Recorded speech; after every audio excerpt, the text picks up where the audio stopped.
یکی از اطبای دنیا، یک دکتر صاحبی که هر روز طبابتش نه به یک شهر از این شهر به این شهر، بلکه از این کشور به این کشور، یک روز این دکتر به افغانستان و یک روز بالاخره به پاکستان و یک روز به ایران و یک روز به اروپا و یک روز به فلان کشور و یک روز به فلان کشور. این طبیب در حرکت هست، در مسیر راه داخل طیاره هست و بعداً هوا چنان ابر و بارانی و هوا چنان در رعد و برق قرار میگیره که در مسیر راه مثال بیان میکنم، مثلا مسیر طیاره از هرات کابل هست، هوا چنان به رعد و برق قرار میگیره که در مسیر راه در قندهار مثلا نشست میکنه، در میدان هوایی شندن نشست میکنه، در یکی از این میدان هایی که در مسیر راه هست. بعد طیاره می نشینه، میگن چنان آب و هوا خراب هست، وضعیت هوا خراب هست که تا 4 ساعت دیگر طیاره پرواز نمیکنه. بعد دکتر پرسان میکنه که من به فلان شهر میروم، چند ساعت راه به موتر هست؟ میگوین 2 ساعت راه میشه. میگه از این که من 4 ساعت را انتظار بکشم که پس به طیاره برم، 2 ساعت را به موتر طی میکنم. به موتر می نشینه، حرکت میکنه، در مسیر راه 1 ساعت میره، در یک دشت و بیابان قرار میگیره، چنان رعد و برق و باران فشار میاره که موتر هم میگرفته نمیتوانم.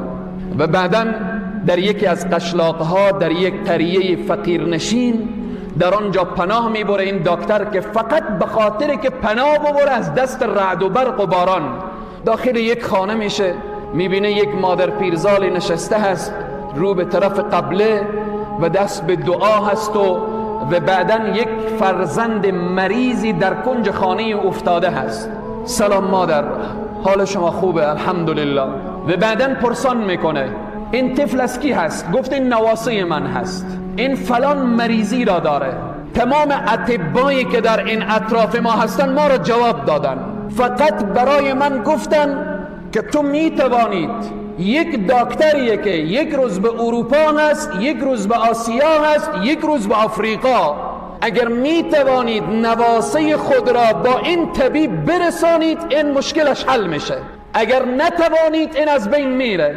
من نگاه کردم، نه سرمایه دارم، نه وسیله دارم، نه کسی را میشناسم. از علما شنیدم که حل مشکلات استغفار هست. کنج این خانه نشستم و فقط استغفر الله میگویم. طبیب به گریه می شود که مادر استغفار را بس کن که زمین و آسمان و رعد و برق همه به فریاد آمدن.